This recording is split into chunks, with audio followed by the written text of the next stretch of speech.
Welcome to Box Center. You already know what this is, man. JSmiff, I'm your connections. I'm your plug.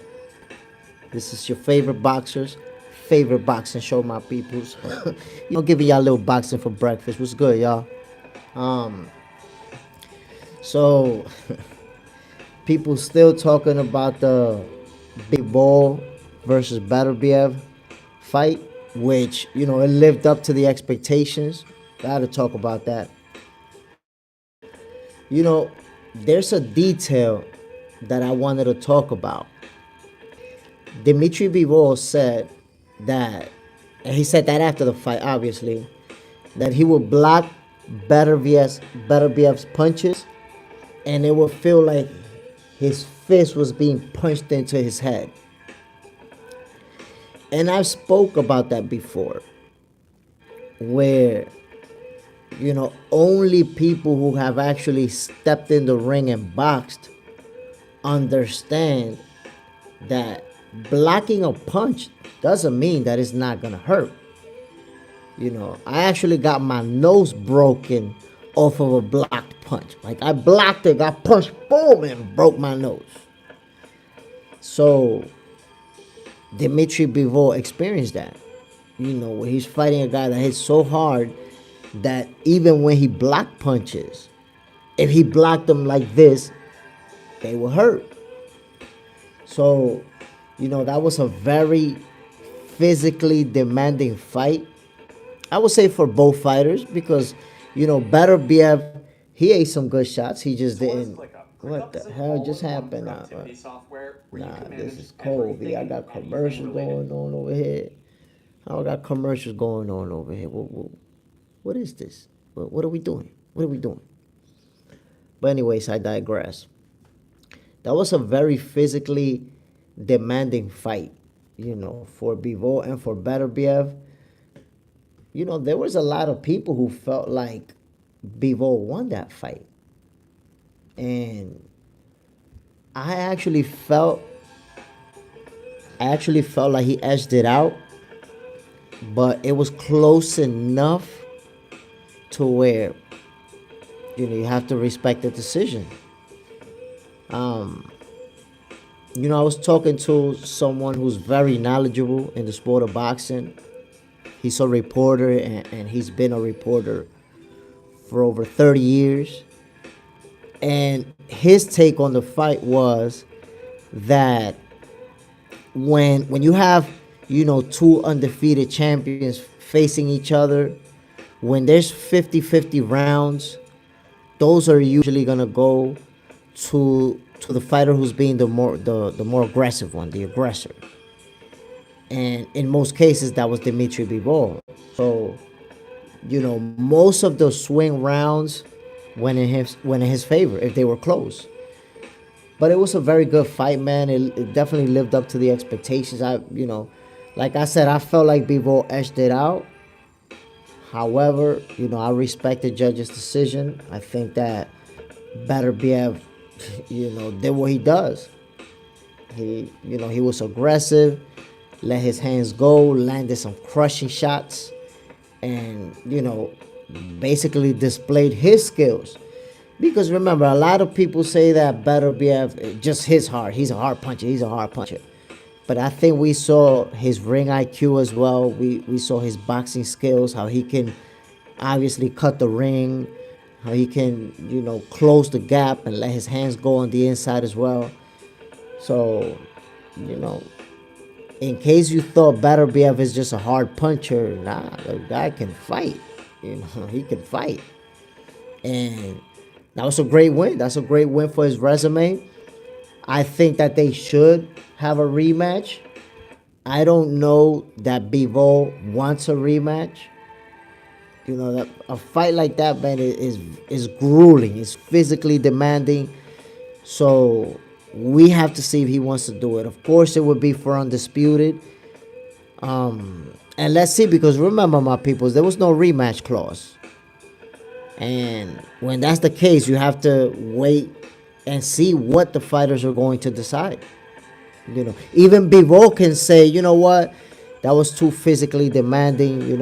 I don't want to go through another fight like that, especially back to back. I'm not going for the rematch. That could happen. And I wouldn't even knock him for that.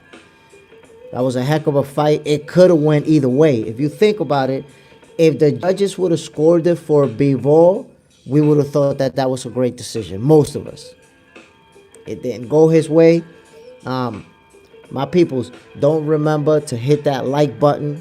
And of course, subscribe to Box Center. Yo, join the Box Center family, man. I'm trying to tell you, this is the original boxing content.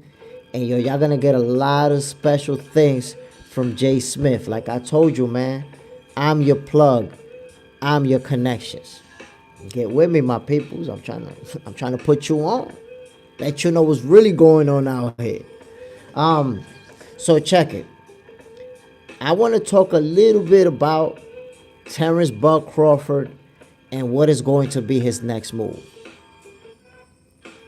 As of right now, we know that he is Sebastian Fundora's mandatory. However, it seems like they already have some type of verbal agreement where Crawford is going to step aside and allow him to fight Errol Spence at the end of this year or early next year, I think in January.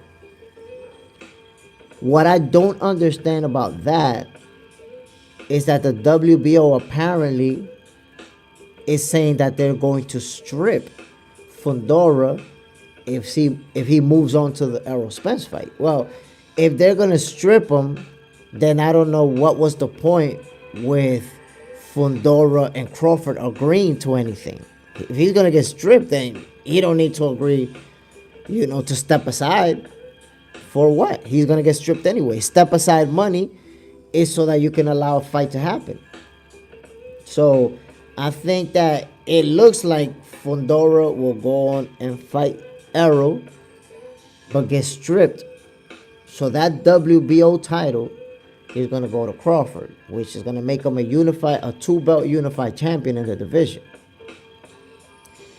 And also there are talks of Tim Tszyu, if he wins his next fight, obviously he's going to be a champion. And there's talks of Tszyu and Crawford. Obviously, His Excellency Turki Al-Sheikh is backing that, as well as he's backing Crawford versus Canelo. So as of right now, Canelo and Bud, neither one of them have an opponent. So you have to wonder, can we actually get a huge surprise and get Terrence Crawford versus Canelo Álvarez next? I don't know. I'm just throwing that out there. You never know. That's all I'm saying. I wouldn't mind. But we can also get Terrence Crawford versus Tim Tszyu. You see, that's what I tell everybody, man. I would love to see Terrence Crawford versus Jaron Boots Ennis. But I understand that, at this point in his career, he's not looking to prove anything, like, I could beat the young guy coming up. He's looking to prove that he can beat the pound-for-pound champion in Canelo, the legend in Canelo, the top guys at the higher divisions who are champions. He's trying to beat the guys who are accomplished, who have done things that, Boots hasn't been able to do yet because he's early in his career. So we are going to see Boots accomplish a lot, I'm pretty sure. But as of right now, he's not the guy that's going to make Crawford the most money. He's not the guy that's going to enhance Crawford's legacy the most. So and even Crawford was saying it, I think it was yesterday or the day before, that he understands why Manny Pacquiao didn't give him the opportunity. Because at that time, Manny Pacquiao is looking to fight, big fights. He's looking to fight big names. He's looking to, fight the champions that are known. And Terrence Crawford, moving up to 147, he was still, being talked about as that guy that's really, really, a great fighter, but not a star like that. So Manny Pacquiao, he opted to go in a different route. And Crawford is like, okay, now that I'm standing in this situation, I get it. Because, with what, 2, 3 fights left in his career, maybe one, maybe none, I don't know. But with a few amount of fights left in his career, it makes sense for Terence Crawford to look for the biggest fights, the most lucrative fights.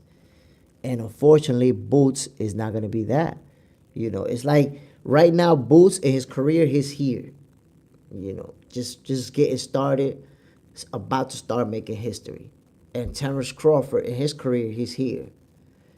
Close to retirement, has already put together the resume for the Hall of Fame, has already, the accomplishments that are unmatched by anyone in history. So, there's a big difference with regards to where they are in their career. And that's why we're probably never going to see that fight happen. That's just the way it goes. At the end of the day, we do have to accept that boxing is a business. And you know what? Fans sometimes, they give some fighters a pass for making a business decision. And other times, they're like, nah, he got to fight this guy. He got to fight this guy. So you never know. It depends on the fighter and it depends on the fan. In some cases, they'll be like, oh, nah, he could fight whoever he want because, he the A side, he put butts in C's, he make a lot of money, so he fight whoever. And then sometimes, like, nah, he got to fight this guy, or he a hype job, and he a bum if he don't fight that guy. So you just never know what you're going to get, my peoples. Anyways, I appreciate you hopping on with me, boxing for breakfast. Y'all already know, man, we're going to keep seeing how it'll, play out between Beterbiev and Bivol. We got to see how that's going to develop. Are we going to get a rematch, or are they going to go their separate ways? And then with Terence Crawford and Canelo Álvarez, same deal, man. I want to see who Canelo's going to fight next. I want to see who Crawford is going to fight next. Y'all already know what it is, my people. Make sure you hit that subscribe button. Join, come through, and hit that like button, man. Don't be cheap. Share the videos, comment, all that other stuff, man. I'm trying to argue with you. Trying to argue with y'all. Don't ever try to contradict me because we're going to be arguing out here. But, yeah, my peoples, this is Boxing for Breakfast. Ain't nobody giving you boxing at 6 in the morning. Come on now. You need to hit that like button. And you need to subscribe to the channel if you haven't. Because who giving you boxing at this time in the morning? Who's talking to you about Dmitri Bivol and Artur Beterbiev at 6 in the morning Eastern time?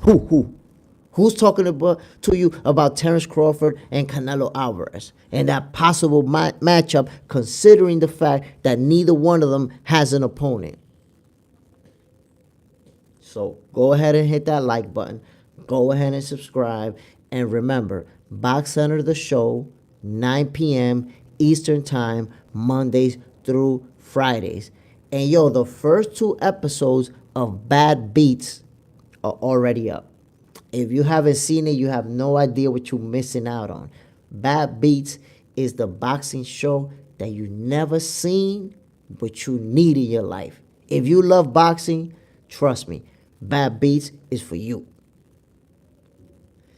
Vicen Huaca, what? But yeah, my peoples, make sure you check out Box Center, the show, 9 p.m. Eastern time, Mondays through Fridays. And the first 2 episodes of Bad Beats, they're up. I'm telling you, you've never seen a boxing show like Bad Beats. And it's not the type of beats that you hear in a rap song or, instrumental that you might hear. No. This is the type of beats that Terence Crawford is going to give Canelo Álvarez if they fight. That type of beats. So make sure you check out the 2 episodes of Bad Beats that are already up. And, of course, stay tuned in to Box Center because there's a lot of special things coming. And you want to be around. Don't jump in the bandwagon late, man, when everybody already knows. Right now, everybody don't know. Everybody's not put on to the connections, to the plug, to JSmiff. So, yo, hit that like, subscribe, and I'm getting the hell out of here, my peoples. I appreciate you jumping in, man. Good looking out. Peace.